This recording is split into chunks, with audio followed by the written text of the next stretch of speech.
कहेंगे group theory, ठीक है, GROUP, ग्रुप थ्योरी, ठीक है। जब भी हम कुछ भी पढ़ते हैं तो सबसे पहले हम टाइटल डालते हैं। अब टाइटल में उसका मीनिंग छुपा होता है। तो what is group theory? Group theory होता है मैथमेटिकल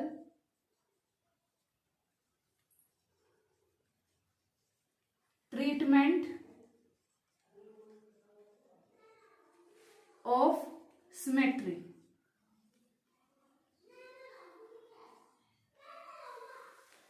अब हम इस लाइन से क्या समझते हैं? मैथमेटिकल ट्रीटमेंट ऑफ सिमेट्री, ठीक है। मैथमेटिकल का तो आपको समझ में आ गया। मैथमेटिकल क्या है? यहाँ पे नंबर हो सकता है कोई, ठीक है। अब जैसे कि और ट्रीटमेंट को आपको पता है, लेकिन सिमेट्री जो है, सिमेट्री को हम कैसे समझेंगे? सिमेट्री का मतलब है कि मान लो अगर मैं आपसे कहूं कि हाफ ग्लास वाटर फिल है यहाँ पे, ठीक है, तो हम इसको नॉर्मल जो इंसान है वो तो समझेगा कि भाई हाफ ग्लास वाटर फिल है। लेकिन अगर हम किसी मैथमेटिक्स जिसके पास है उस आदमी से कहेंगे कि भैया हाफ ग्लास फिल है, तो इसको हम कैसे लिख सकते हैं? तो वो लिखेगा ऐसे, ये होगा हाफ। तो ऐसे ही है, हमें मॉलिक्यूल का ऐसे ही मैथमेटिकल ट्रीटमेंट करना है सिमेट्री का, ठीक है। तो अब इस लाइन का मतलब आपको क्लियर हुआ? What is the mathematical treatment of symmetry?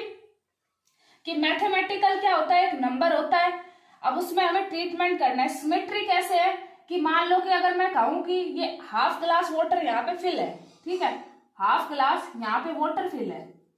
अब वाटर फिल है तो फिर अब इसको हम मैथमेटिक्स में कैसे लिखेंगे? इसको ऐसे लिखेंगे, हाफ लिखेंगे।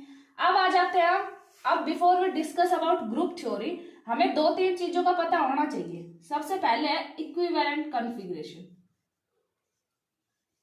ये अगर आपने समझ लिया तो समझ लो आपको पूरी ग्रुप थ्योरी आ गई है, ठीक है। इक्विवेलेंट पोजीशन होती है एक तो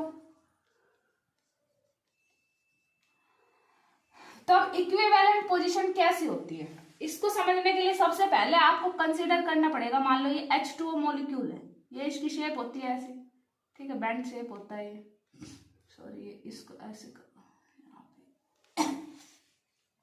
ठीक है। अब इक्विवेलेंट कॉन्फ़िगरेशन वो है कि मान लो हमें इस मॉलिक्यूल को रोटेट करना है, ठीक है, हम रोटेट करेंगे।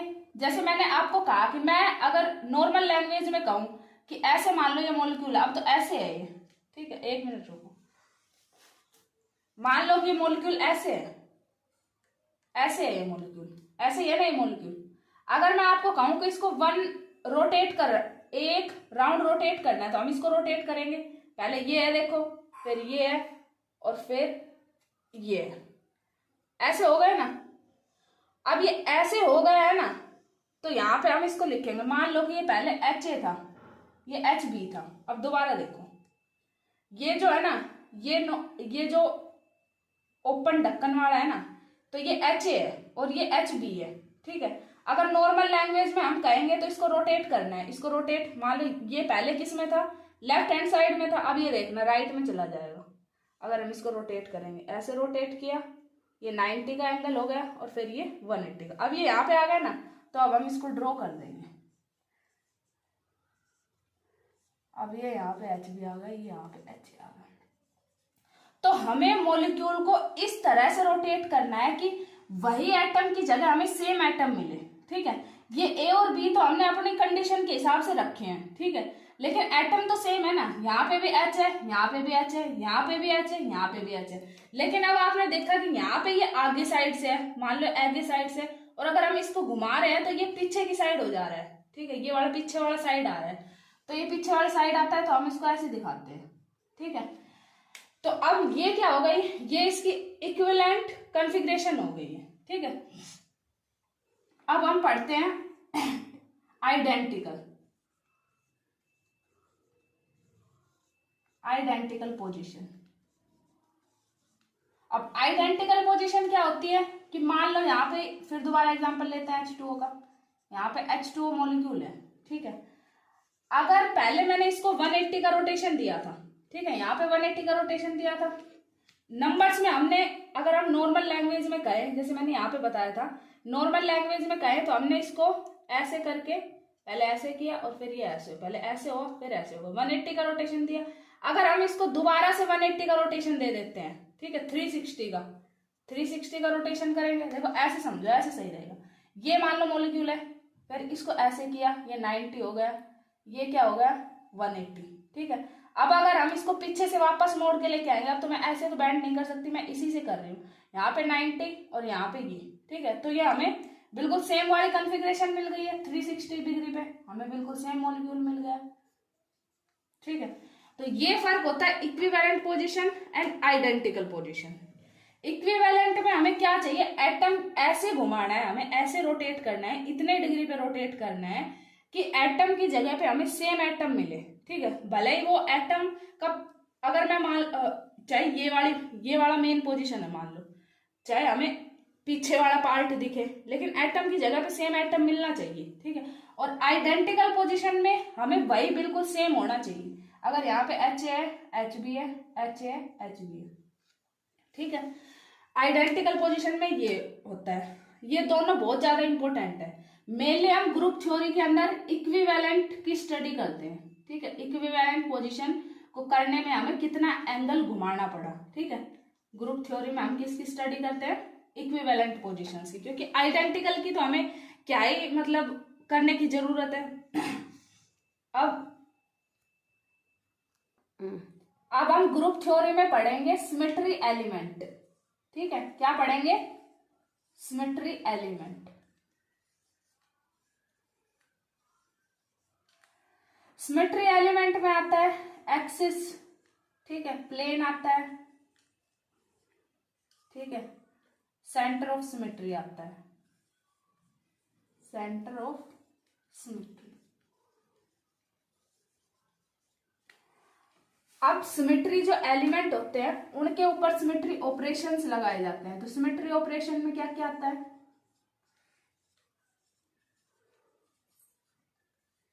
सिमेट्री ऑपरेशन में आता है रिफ्लेक्शन, रोटेशन, रोटेशन पहले लगा लो, ये वाला यहाँ पे, और इन्वर्जन। देखो जैसे मैथमेटिक्स के अंदर हम रोटेट करते हैं, मान लो कि वन पार्ट, मैंने जैसे आपको ग्लास का बताया था, ठीक है। ग्लास में मान लो कि हाफ फिल है, तो हम उसको 1/2 लिखते हैं, ठीक है। तो ये हमें किसका यूज करना पड़ रहा है, नंबर्स का यूज करना पड़ रहा है। लेकिन इसके मैथमेटिकल, ग्रुप थ्योरी के मैथमेटिकल ट्रीटमेंट के लिए हमें किस किस का यूज करना पड़ेगा, सबसे पहले ये एलिमेंट है, इनका यूज करना पड़ेगा भाई, एक्सिस का यूज करना पड़ेगा भाई, कोई भी तो एक्सिस लगानी पड़ेगी ना, जिसके सपोर्ट में करके हम उसको मतलब रोटेट कर सकते हैं, ठीक है। तो जैसे यहाँ पे नंबर्स का इस्तेमाल करते हैं, यहाँ पे हम किस किस का इस्तेमाल करते हैं, एक्सिस का, प्लेन का, सेंटर ऑफ सिमेट्री का, ठीक है। अब इनको एक्सिस से तो खाली कुछ होगा नहीं, तो इनके ऊपर हम ऑपरेशंस लगाते हैं। जैसे हमें पहले इसमें आपको पता है कि 1/2 है, इसमें हम नेचुरल नंबर का इस्तेमाल करते हैं किसी चीज को डिफाइन करने के लिए, और फिर हम मान लो रैशनल नंबर का इस्तेमाल करते हैं। ऐसे इसमें भी 3 चीजों का इस्तेमाल होगा, और इनके इस्तेमाल से ये मतलब रोटेशन, ये एलिमेंट के ऊपर ये जो ऑपरेशंस है ये लगाए जाएंगे, ठीक है। अब मैं आपको एक एग्जांपल बताती हूँ। अब सबसे पहले आप देखो कि एक्सिस क्या होती है, ठीक है। एक्सिस होती है कि A axis pass through the molecule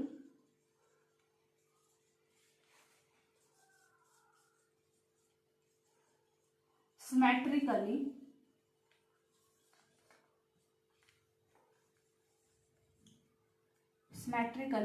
so that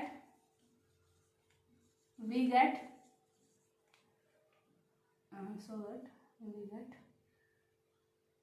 equivalent configuration,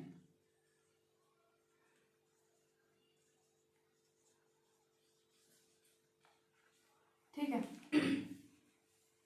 यहाँ पे एक कॉन्फ़िगरेशन है, ये याद रखना, यहाँ पे एक कॉन्फ़िगरेशन है, ठीक है। अब देखो एक्सिस क्या है भाई, एक ऐसी लाइन है, हम इसको, अब ये तो आपकी डेफिनेशन हो गई।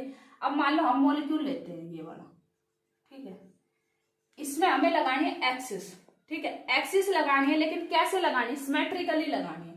अब आप कहोगे कि मैडम हम एक्सिस ऐसे लगा लेते हैं। अब ये तो होती है एक्स एक्सिस, ये आपने पढ़ा है, ये होती है वाई एक्सिस, ठीक है, और ये मान लो हमारी है जेड एक्सिस, ठीक है, तीनों परपेंडिकुलर है। अब आप कहोगे मैडम एक्सिस लगा दो, ऐसे लगा दो, तो बेटा ये एक्सिस हम ऐसे लगाएंगे तो सिमेट्रिकली कहाँ है, यहाँ तो नीचे तो दो एटम हमें दिख रहे हैं, लेकिन ऊपर हमें क्या दिख रहा है भाई, ये दो लोन पेयर है, तो ये सिमेट्रिकली नहीं है, ठीक है।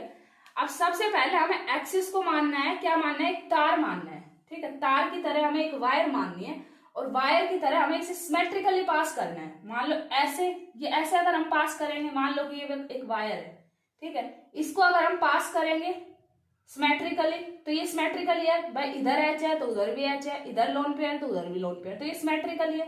तो अब सिमेट्रिकली है, तो अब हमें इसे रोटेट करना है ताकि हम इक्विवेलेंट पोजीशन लेके आ सकें। अब हम रोटेट करेंगे, देखो अब ये कितना है, ये मान लो ये है, फिर इसको ऐसे रोटेट किया है, ये 90 हो गया, ये होगा 180, तो हमने इसमें क्या दिया है, 180 की रोटेशन दी है, ठीक है, 180 की रोटेशन दी है। तो अब हमें क्या निकालना है, एन निकालना है, ठीक है, तो एन की वैल्यू क्या होगी, एन की वैल्यू निकालने के लिए हमारे पास फॉर्मूला होता है 360 डिवाइड बाई थीटा। तो अब हमें कितनी, मतलब इसमें एंगल कितना था इक्विवेलेंट पोजीशन लाने के लिए, इक्विवेलेंट पोजीशन लाने के लिए यहाँ पे एंगल था 180, तो इसको हम लिखेंगे 360 बाई 180। तो यहाँ पे इसका जो एक्सिस का सिंबल होता है वो होता है C, ठीक है। अब हमें यहाँ पे ये पता चल गया कि अगर हम C2 लगाएंगे, यानी C2 लगाएंगे, तो हमें क्या मिलेगी, इक्विवेलेंट पोजीशन मिलेगी। तो इसकी जो एक्सिस होगी वो क्या होगी, C2, इसमें एक्सिस होगी वो क्या होगी, C2। अब एक तो ये मेथड है कि हम रोटेट करके देखें कि भाई इसमें हमें सेम जो इक्विवेलेंट कॉन्फ़िगरेशन है वो कैसे मिल रही है, और एक सेकंड मेथड है, सेकंड मेथड क्या है, ठीक है, सेकंड मेथड क्या है, सेकंड मेथड ये है कि भाई देखो हमें ऐसे रोटेट करना है, रोटेट करने के बाद हमें ये पता चल गया, देखो एक बार रोटेट किया ऐसे, दो बार रोटेट किया, तो ये इक्विवेलेंट कॉन्फ़िगरेशन है। तो यहां पे देखो सेकंड मेथड है कि number of atom replace their position, replace its own position. भाई सबसे पहले हमें ये देखना है कि यहाँ पे कितने नंबर ऑफ एटम ने अपना जो प्लेस है वो रिप्लेस किया है एक दूसरे के साथ। अब यहाँ पे हमें पता है 2 एटम है, दोनों एटम ने अपना प्लेस जो है वो रिप्लेस किया है, ठीक है, अपनी पोजीशन से किया है ना। तो यहाँ पे शॉर्टकट यही है, तो हम इसको लिखेंगे भाई 2 एटम ने रिप्लेस किया है, तो यहाँ पे देखो यहाँ पे 2 एटम ने रिप्लेस किया है, 2 एटम रिप्लेस इट्स पोजिशन, ठीक है। तो हम इसको लिख देंगे, क्या लिखेंगे, C2 डायरेक्ट, ये डायरेक्ट मेथड है। ऐसे ही मान लो अगर कोई 4 एटम को रिप्लेस करता है एक, अगर हम BF3 का एग्जांपल लेते हैं, और सेकंड चीज ये है कि हमें सबसे पहले क्या होनी चाहिए, इनकी वो पता होनी चाहिए कि एक्चुअली इनकी स्ट्रक्चर क्या होती है। तो BF3 की ट्राइगोनल प्लेनर होती है, ठीक है, और इनके अंदर जो एंगल होता है 120। अब यहाँ पे तो हमने 180 रोटेट किया था, लेकिन यहाँ पे हम 180 रोटेट नहीं कर सकते। कैसे नहीं कर सकते, तो हमें इनके बीच का जितना एंगल है ना उसी हिसाब से हमें रोटेट करना पड़ेगा, तभी हमें इक्विवेलेंट कॉन्फ़िगरेशन आएगी। इसलिए हमेशा सबसे पहले इसका जो रियल स्ट्रक्चर है वो हमें पता होना चाहिए। यहाँ पे पता है कि 120 डिग्री है, ठीक है, 120 डिग्री है, तो अगर हम इसको एक बार रोटेट करेंगे, मान लो एक बार रोटेट कर रहे हैं ABC, अगर हम इसको रोटेट कर रहे हैं ऐसे, वो अपने चक्री देखिए ना, ऐसे रोटेट कर रहे हैं, तो ये FB की प्लेस पे आ जाएगा, ये FA के प्लेस पे आ जाएगा, और ये वाला आ जाएगा FC की प्लेस पे, ठीक है। अब यहाँ पे वही मेथड है, n निकालने के लिए, भाई एक्सिस निकालने के लिए हमें क्या करना पड़ेगा, 360 डिवाइड बाई थीटा यानी 120, तो यहाँ पे क्या आ जाएगा 3, ठीक है, तो यहाँ पे C3 एक्सिस होगी। लेकिन इसके अलावा दूसरा मेथड क्या है कि भाई यहाँ पे नंबर ऑफ एटम कितने हैं जिन्होंने अपना जो प्लेस है वो रिप्लेस किया है एक दूसरे के साथ, ठीक है। तो कितने एटम है, यहाँ पे 3 है, तो 3 एटम ने अपना प्लेस जो है वो रिप्लेस किया है, तो हम यहाँ पे डायरेक्ट लिख सकते हैं, तो यहाँ पे एक्सिस क्या होगी C3। ठीक है, अब समझ में आया एक्सिस क्या होती है। अब हमने एक्सिस ऑफ सिमेट्री के बारे में जान लिया, अब हम जानेंगे प्लेन। ठीक है, तो एक्सिस ऑफ सिमेट्री में हमें क्या लगाना है कि भाई एक एक्सिस पास करनी है, वायर पास करनी है और उसको रोटेट करना है, सिमेट्रिकली वायर पास करनी है और रोटेट करना है, और रोटेट इस तरह से करना है कि हमें इक्विवेलेंट पोजीशन मिल जाए। अब प्लेन है, प्लेन में हमें क्या देखना है, रिफ्लेक्शन। ठीक है, ए plane passes through the molecule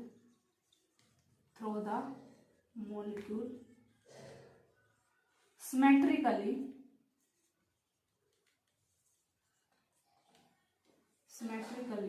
so that we get equivalent configuration।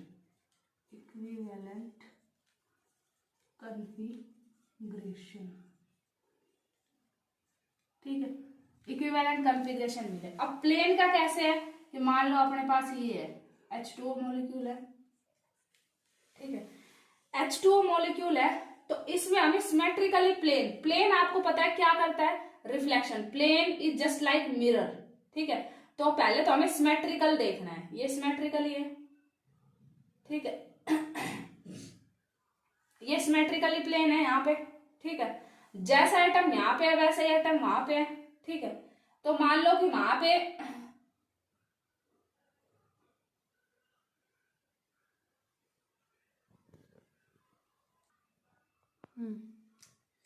अब before we discuss about plane, तो प्लेन के बहुत सारे पार्ट्स होते हैं। ठीक है, प्लेन के पार्ट्स कैसे होते हैं, ऐसे सबसे पहले होता है plane which parallel to principal axis.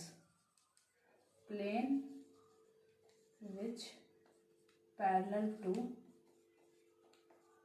Principal axis. Okay, एक होता है परपेंडिकुलर टू प्रिंसिपल एक्सिस, इसको सिग्मा एच से लिखते हैं, इसको सिग्मा बी से लिखते हैं। Perpendicular to principal axis. एक होता है सिग्मा डी। ठीक है, एक होता है molecular plane which pass through the whole molecule.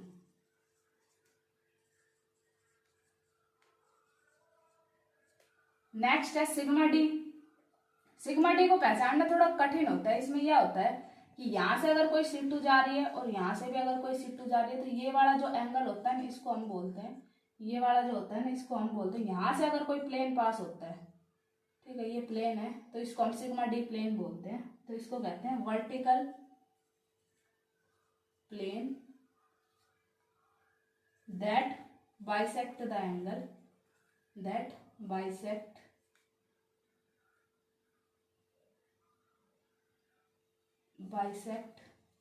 the angle between any two axes, between any two C2 axes। Okay, अब यहाँ पे देखो, इसके लिए एक शॉर्ट ट्रिक भी है कि अगर मान लो किसी भी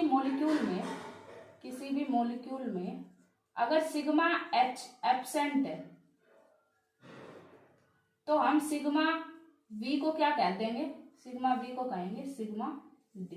ओके, अब इसमें देख लो एक बार, फिर इसका जो प्योरली जो प्रैक्टिकल फॉर्म है वो बताते हैं। प्लेन में क्या होगा भाई, जो प्लेन पैरेलल होगा प्रिंसिपल एक्सिस के उसे हम कहेंगे सिग्मा V, जो परपेंडिकुलर होगा प्रिंसिपल एक्सिस के वो कहेंगे सिग्मा H।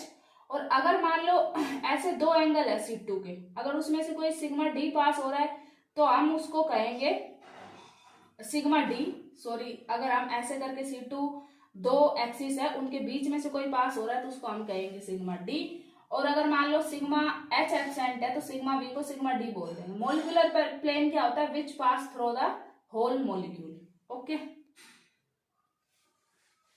हम एग्जाम्पल लेंगे, एग्जाम्पल किसका लेंगे, H2O का। ठीक है, सबसे पहले H2O का ये एग्जाम्पल ले लेते हैं। अब H2O पे देखो प्रिंसिपल एक्सिस क्या होती है, प्रिंसिपल एक्सिस के बारे में समझ लो पहले। प्रिंसिपल एक्सिस होती है जिसमें जो n हो ना वो मैक्सिमम होना चाहिए। जैसे मान लो इसमें मैक्सिमम n की वैल्यू क्या है, C2 है, ठीक है, ये है ना। तो ये वाली जो हो गई इसमें प्रिंसिपल एक्सिस हो गई। हमने प्रिंसिपल एक्सिस ऐसे पास की थी, ठीक है, ये ऐसे पास की थी ना, तो इसमें एक्सिस क्या हो गई है, C2, ठीक है। अब हमें देखना है प्रिंसिपल एक्सिस ये हो गई, इसकी सिमेट्री एलिमेंट हमें निकालना है, ये प्रिंसिपल एक्सिस हो गई। अब प्रिंसिपल एक्सिस के बाद हमें देखना है प्लेन, ठीक है। तो प्लेन हमने कहा था कि सिग्मा वी हम किसको बोलेंगे, ये वाला प्लेन है, इसमें ये वाला प्लेन है। अब ये वाला कौन सा है, मान लो ये एक्स एक्सिस अगर हमने लगाई है तो ये एक्स वाई प्लेन है, सिग्मा एक्स वाई प्लेन है ना। मतलब अगर हम इस प्लेन को ऐसे लगाते हैं तो इधर भी मॉलिक्यूल, इधर भी एच है और इधर भी एच है, तो ये सिग्मा एक्स वाई प्लेन हो गया, ठीक है। अब देखो अगर यहाँ पे दो एक्सिस है तो यहाँ पे हमेशा दो प्लेन होंगे, ठीक है। तो एक तो सिग्मा एक्स वाई हो गया, ठीक है, और एक अगर हम इस मॉलिक्यूल को ऐसे पास करते हैं, कैसे कि ये ओ भी हाफ कट जाए, ऐसे कटा हुआ दिखाई देगा, ये ओ ऐसे कटा हुआ दिखाई देगा, ये एच भी ऐसे होगा, मान लो ये ऐसे हो जाएगा, एच भी ऐसे होगा और ये वाला भी ऐसे होगा, ठीक है। तो ये मॉलिक्यूल ऐसे कटता हुआ आ जाए तो इसमें सिग्मा एक्स वाई भी है, सिग्मा वाई जेड प्लेन भी है, ठीक है। और बाकी जो, हाँ एक और पॉइंट रह गया, इन्वर्जन सेंटर, ठीक है। इन्वर्जन सेंटर के लिए हमें क्या देखना होता है, इन्वर्जन सेंटर के लिए हमें देखना है, इन्वर्जन सेंटर के लिए हमें देखना होता है, इसका सिंबल होता है आई, ठीक है। अब इन्वर्जन सेंटर के लिए हमें देखना होता है, जैसे मान लो ये मॉलिक्यूल है, अगर मान लो हम यहाँ पे गए तो यहाँ पे एक एच एटम है, और अगर हम ऐसा ही एच एटम यहाँ पे मिल जाता है तो मतलब इन्वर्जन सेंटर है, वरना नहीं है। अब यहाँ पे हम गए तो यहाँ पे एच मिला और यहाँ पे कुछ है ही नहीं, तो यानी इन्वर्जन सेंटर नहीं है। तो इसमें सिमेट्री एलिमेंट क्या क्या हो गए, C2, sigma y z, x y z और आई इसमें नहीं है, ठीक है। नेक्स्ट मॉलिक्यूल हम लेते हैं BF3। BF3 लेते हैं। अब BF3 में हमें क्या देखना है, पहली बात तो हमें क्या पता होना चाहिए भाई, इसमें जो प्रिंसिपल एक्सिस है, प्रिंसिपल एक्सिस है वो क्या है, C3। मैंने आपको बताया था यहाँ पे प्रिंसिपल एक्सिस क्या है, C3। कैसे निकालेंगे भाई, इनके बीच में 120 डिग्री एंगल है, 120 है, तो अगर हम इसको 120 से पूरा रोटेट करते हैं तो ये एक चक्कर लेती है और अपने इक्विवेलेंट पोजीशन पे आ जाती है। तो n क्या होगा यहाँ पे, मैक्सिमम नंबर, मैंने कहा था प्रिंसिपल एक्सिस क्या होती है, जिसमें मैक्सिमम नंबर होता है, ठीक है, n का। तो यहाँ पे C3 होगा। अब हमें देखना है कि यहाँ पे C2 है या नहीं है। तो C2 देखने के लिए हमें क्या करना पड़ेगा, यहाँ से एक लाइन लो, ठीक है, और इसको रोटेट करो। मान लो ये ऐसे है तो ये तो अपनी जगह पे ही रहेगा। मान लो अगर हमने यहाँ से एक वायर को पास किया है तो ये तो अपनी जगह पे रहेगा, लेकिन ये वाला जो चीज है, ये वाला, इसको ऐसे कंसिडर करो, ऐसे होगा और फिर ऐसे होगा, यानी अपनी पोजीशन पे है, ये अपनी पोजीशन पे ही है, लेकिन ये पहले आगे की तरफ था और अब रोटेट होने के बाद पीछे हो गया, लेकिन एटम की जगह पे वही एटम है, यानी इक्विवेलेंट पोजीशन मिल रही है। और ये हमेशा याद रखना, अगर एक C2 है ना यहाँ पे, अगर मान लो हमने यहाँ से पास किया किसी एक्सिस को, अगर एक C2 है, अगर 1 C2 प्रेजेंट है, ठीक है, ये है प्रिंसिपल एक्सिस और ये है सब्सिडरी एक्सिस।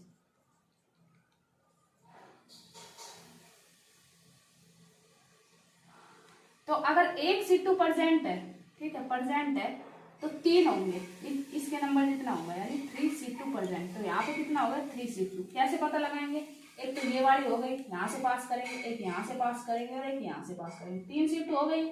अब देखो, अब हमें निकालना है प्लेन, ठीक है, प्लेन देखो इसमें। अब मान लो एक भी प्लेन है ना, तो यहाँ पे 3 प्लेन होंगे, ठीक है। देखो एक तो ये वाला प्लेन है, ठीक है, और मान लो यही प्रिंसिपल एक्सिस थी C3, इसी के अकॉर्डिंग अगर हम करते हैं तो यहाँ पे क्या हो गया, पहले हम वर्टिकल प्लेन देखेंगे, वर्टिकल प्लेन देखेंगे ना। वर्टिकल प्लेन कैसे होता है, वर्टिकल प्लेन होता है कि प्रिंसिपल एक्सिस के पैरेलल होना चाहिए। ये प्रिंसिपल एक्सिस थी, सॉरी ये थी प्रिंसिपल एक्सिस, ऐसे करके ऐसे घुमाया था ना हमने, ये वाली थी प्रिंसिपल एक्सिस, ये वाली थी प्रिंसिपल एक्सिस। यहाँ पे हमने ऐसे करके ऐसे घुमाया था इस मॉलिक्यूल को, ऐसे ऐसे ऐसे, ठीक है, ऐसे रोटेट किया था, ऐसे ऐसे ऐसे ऐसे ऐसे रोटेट किया था। तो मान लो कि ये प्रिंसिपल एक्सिस है, ठीक है। और हमेशा याद रखना कि जो वर्टिकल एक्सिस होती है ना वो एक ही होती है। यहाँ पे ये मान लो कि ये प्रिंसिपल एक्सिस है, अब ये प्रिंसिपल एक्सिस है तो यहाँ पे तो ये भी होगी प्रिंसिपल एक्सिस, ये भी होगी, ये भी होगी, यानी हमारे पास 3 सिग्मा वी है, ठीक है। इसको हम लिख लेते हैं 3 सिग्मा वी लिख लेते हैं, ठीक है। अब यहाँ पे देखना है हमें कि सिग्मा एच होगा या नहीं होगा। मैंने कहा था कि ये प्रिंसिपल एक्सिस है, हमेशा याद रखना कि सिग्मा एच के लिए यहाँ पे ये लिख लो सिग्मा एच, ये मान लो बी है, तो ये प्रिंसिपल एक्सिस है, तो इसके परपेंडिकुलर कौन सी होगी, ये वाली होगी। तो अगर हम इसको ऐसे काटता हुआ आ जाए तो ये सारा मॉलिक्यूल कट हो जाएगा इक्वल पार्ट में, तो मतलब सिग्मा एच भी यहाँ पे क्या है, प्रेजेंट है, ठीक है। अब देखते हैं हम आई देखते हैं। अब आई का मतलब यहाँ पे देखो, यहाँ पे हमें गए तो यहाँ पे एफ मिला, लेकिन अगर हम इसके पीछे जा रहे हैं तो यहाँ पे कोई एफ नहीं है, यानी आई यहाँ पे नहीं है। तो सिमेट्री एलिमेंट हो गए, ठीक है। और इसका मैं आपको बता देती हूँ, यहाँ पे sigma x y, sigma y z और सिग्मा एक्स जेड तीनों सिमेट्री होगी, ठीक है। ये मान लो कि अगर यहाँ पे एक प्लेन अगर हो जाता है तो यहाँ पे अगर प्रिंसिपल एक्सिस में जितने हैं तो उतने यहाँ पे प्लेन होंगे, ठीक है। सिग्मा एच प्रेजेंट है और सिग्मा एच हमेशा एक ही होता है, ठीक है, क्योंकि परपेंडिकुलर ओनली वन, ठीक है, ओनली वन, ठीक है। Here the molecule